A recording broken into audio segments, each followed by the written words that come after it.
इकाई 4 कथनी और करनी। निबंध।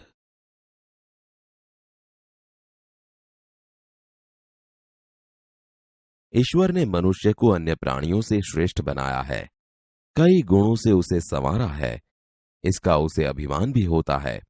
परंतु स्वयं को गुणों की खान समझने वाला व्यक्ति कई बार ऐसे कार्य करता है जिन्हें वह गलत बताता है। कथनी और करनी में अंतर के ऐसे कई उदाहरण रोज देखने में आते हैं। बस्ती के बीच सरकार ने पार्क बनाने की जगह छोड़ रखी थी। बरसात के मौसम में मोहल्ले के एक सज्जन को में फूलों के पौधे लगाने की सूझी। बात अच्छी थी। वे कहीं से पौधे लाए, कतार से उन्हें रोपा, देखभाल की। पौधे बड़े हो गए। कुछ दिनों बाद फूल खिलने लगे। पार्क अच्छा लगने लगा। मोहल्ले के लोग सुबह शाम पार्क में टहलने लगे। फूल सबको अच्छे लगते हैं। पार्क में लोगों के आने जाने से उन्हें यह लगा कि लोग इन फूलों को तोड़कर ले जाएंगे। उन्होंने एक तख्ती के ऊपर यह लिखकर टांग दिया कि फूल तोड़ना मना है। आते जाते सब उसको पढ़ते। कोई भी फूलों को नहीं तोड़ता। पर मजे की बात तब सामने आई जब लोगों ने तख्ती लगाने वाले सज्जन को बड़े सवेरे जल्दी जल्दी फूल तोड़ते देखा। वे अपनी शर्म मिटाने के लिए बोले, पूजा के लिए तोड़ रहा हूं। बसों में लिखा होता है, धूम्रपान करना निषेध है। एक बार यात्रा करते हुए देखा कि एक यात्री ने बीड़ी जलाई और पीने लगा। उसे देखकर कंडक्टर ने कहा, भाई साहब, बस में बीड़ी सिगरेट पीना मना है। उसने जलती बीड़ी खिड़की से बाहर फिकवा दी। थोड़ी देर बाद कंडक्टर ड्राइवर के कैबिन में जाकर बैठा, सिगरेट जलाई और दोनों पीने लगे। एक दूसरे यात्री ने यह देखा तो लिखे हुए वाक्य की तरफ इशारा करते हुए कंडक्टर से कहने लगे, भाई साहब, बस में सिगरेट पीना मना है। इस बात पर कंडक्टर शीघ्र बोल उठा, यह वाक्य आपके लिए है, न कि हमारे लिए। एक व्यक्ति दुकान पर गया। स्कूटर दुकान के सामने खड़ा कर ही रहा था कि दुकानदार बोला, आप स्कूटर वहां सामने वाहन रखने के स्थान पर खड़ा करके आए। सज्जन ने कहा, मुझे ज्यादा समय तक थोड़े ही रुकना है, मैं तो सामान लेकर अभी चला जाऊंगा। दुकानदार बोला, पर दुकान के सामने बीच सड़क पर स्कूटर खड़ा रखना कोई ठीक बात नहीं है। सज्जन ने स्कूटर वाहन खड़ा करने के स्थान पर ले जाकर खड़ा किया और वापस आकर सामान खरीदने लगे। इतने में स्कूटर लेकर दुकान पर एक लड़का आया। स्कूटर दुकान के सामने खड़ा करके वह दुकान के अंदर चला गया। इस पर उस सज्जन ने दुकानदार से कहा, आपने इसे मना नहीं किया? वह बोला, यह तो मेरा बेटा है। कुछ लोग ऐसे भी होते हैं जो आदर्श की बातें करते हैं, लेकिन जब उन्हें अपनाना पड़े तो वे आदर्श भूल जाते हैं। एक दिन एक सज्जन के घर उनके मित्र मिलने आए। दोनों मित्र बातचीत में मग्न थे कि किसी ने दरवाजा खटखटाया। उन्होंने खिड़की से झांक कर देखा, बाहर मकान मालिक खड़ा था, जो पिछले 4 माह का किराया मांगने बार बार आ रहा था। उन्होंने अपने बच्चे को समझाकर बाहर भेजा। जब बच्चा बाहर गया तो मकान मालिक ने उससे कहा, तुम्हारे पिताजी से कहो कि मैं मकान का किराया लेने आया हूं। बच्चे ने तपाक से जवाब दिया, पिताजी ने कहा है कि वे घर पर नहीं है। बच्चे की बात सुनकर मकान मालिक हंसने लगा। घर में बैठे मित्र के चेहरे पर भी मुस्कान आ गई, जिसे देखकर वे सज्जन पानी पानी हो गए। एक सज्जन ने अपने पोते को यह सिखाया था कि हमें कभी किसी काम को गलत ढंग से नहीं करना चाहिए, सदा अपनी बारी की प्रतीक्षा करनी चाहिए।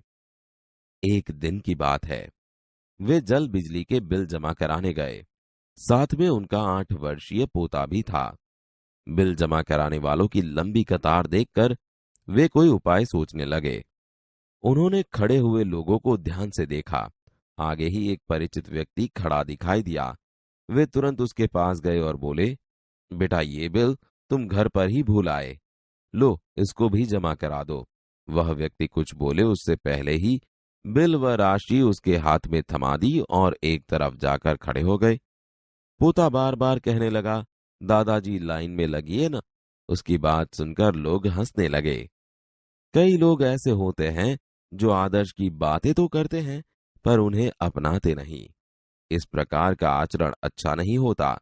ऐसा आचरण करने वालों को कभी सम्मान नहीं मिलता। वे हंसी के पात्र बनते हैं। इसलिए हमें कथनी और करनी में सदैव समानता रखनी चाहिए। हो कथनी करनी एक समान, जग में मिलता तब सम्मान।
ईश्वर ने मनुष्य को अन्य प्राणियों से श्रेष्ठ बनाया है, कई गुणों से उसे संवारा है।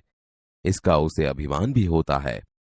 परंतु स्वयं को गुणों की खान समझने वाला व्यक्ति कई बार ऐसे कार्य करता है जिन्हें वह गलत बताता है। कथनी और करनी में अंतर के ऐसे कई उदाहरण रोज देखने में आते हैं।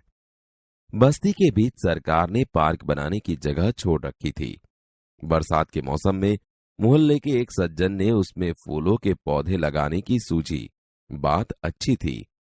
वे कहीं से पौधे लाए, कतार से उन्हें रोपा, देखभाल की। पौधे बड़े हो गए। कुछ दिनों बाद फूल खिलने लगे। पार्क अच्छा लगने लगा। मोहल्ले के लोग सुबह शाम पार्क में टहलने लगे। फूल सबको अच्छे लगते हैं। पार्क में लोगों के आने जाने से उन्हें यह लगा कि लोग इन फूलों को तोड़कर ले जाएंगे। उन्होंने एक तख्ती के ऊपर यह लिखकर टांग दिया कि फूल तोड़ना मना है। आते जाते सब उसको पढ़ते। कोई भी फूलों को नहीं तोड़ता। पर मजे की बात तब सामने आई जब लोगों ने तख्ती लगाने वाले सज्जन को बड़े सवेरे जल्दी जल्दी फूल तोड़ते देखा। पूजा के लिए तोड़ रहा हूं। बसों में लिखा होता है धूम्रपान करना निषेध है। एक बार यात्रा करते हुए देखा कि एक यात्री ने बीड़ी जलाई और पीने लगा। उसे देखकर कंडक्टर ने कहा, भाई साहब, बस में बीड़ी सिगरेट पीना मना है। उसने जलती बीड़ी खिड़की से बाहर फिकवा दी। थोड़ी देर बाद कंडक्टर ड्राइवर के कैबिन में जाकर बैठा, सिगरेट जलाई और दोनों पीने लगे। एक दूसरे यात्री ने यह देखा तो लिखे हुए वाक्य की तरफ इशारा करते हुए कंडक्टर से कहने लगे, भाई साहब, बस में सिगरेट पीना मना है। इस बात पर कंडक्टर शीघ्र बोल उठा, यह वाक्य आपके लिए है, न कि हमारे लिए। एक व्यक्ति दुकान पर गया। स्कूटर दुकान के सामने खड़ा कर ही रहा था कि दुकानदार बोला, आप अपना स्कूटर वहां सामने वाहन रखने के स्थान पर खड़ा करके आए। मुझे ज्यादा समय तक थोड़ी ही रुकना है। मैं तो सामान लेकर अभी चला जाऊंगा। पर दुकान के सामने बीच सड़क पर स्कूटर खड़ा रखना कोई ठीक बात नहीं। सज्जन ने स्कूटर वाहन खड़ा करने के स्थान पर ले जाकर खड़ा किया और वापस आकर सामान खरीदने लगे। इतने में स्कूटर लेकर दुकान पर एक लड़का आया। स्कूटर दुकान के सामने खड़ा करके वह दुकान के अंदर चला गया। आपने इसे मना नहीं किया? यह तो मेरा बेटा है। कुछ लोग ऐसे भी होते हैं जो आदर्श की बातें करते हैं, लेकिन जब उन्हें अपनाना पड़े तो वे आदर्श भूल जाते हैं। एक दिन एक सज्जन के घर उनके मित्र मिलने आए। दोनों मित्र बातचीत में मग्न थे कि किसी ने दरवाजा खटखटाया। उन्होंने खिड़की से झांक कर देखा, बाहर मकान मालिक खड़ा था, जो पिछले 4 माह का किराया मांगने बार बार आ रहा था। उन्होंने अपने बच्चे को समझाकर बाहर भेजा। जब बच्चा बाहर गया तो मकान मालिक ने उससे कहा, तुम्हारे पिताजी से कहो कि मैं मकान का किराया लेने आया हूँ। पिताजी ने कहा है कि वे घर पर नहीं हैं। बच्चे की बात सुनकर मकान मालिक हंसने लगा। घर में बैठे मित्र के चेहरे पर भी मुस्कान आ गई, जिसे देखकर वे सज्जन पानी पानी हो गए। एक सज्जन ने अपने पोते को यह सिखाया था कि हमें कभी किसी काम को गलत ढंग से नहीं करना चाहिए, सदा अपनी बारी की प्रतीक्षा करनी चाहिए। बिल जमा कराने वालों की लंबी कतार देखकर वे कोई उपाय सोचने लगे। उन्होंने खड़े हुए लोगों को ध्यान से देखा। आगे ही एक परिचित व्यक्ति खड़ा दिखाई दिया। वे तुरंत उसके पास गए और बोले, बेटा, ये बिल तुम घर पर ही भूल आए, लो इसको भी जमा करा दो। वह व्यक्ति कुछ बोले उससे पहले ही बिल व राशि उसके हाथ में थमा दी और एक तरफ जाकर खड़े हो गए। पोता बार बार कहने लगा, दादाजी लाइन में लगिए न। उसकी बात सुनकर लोग हंसने लगे। कई लोग ऐसे होते हैं जो आदर्श की बातें तो करते हैं पर उन्हें अपनाते नहीं। इस प्रकार का आचरण अच्छा नहीं होता। ऐसा आचरण करने वालों को कभी सम्मान नहीं मिलता। वे हंसी के पात्र बनते हैं। इसलिए हमें कथनी और करनी में सदैव समानता रखनी चाहिए। हो कथनी करनी एक समान, जग में मिलता तब सम्मान।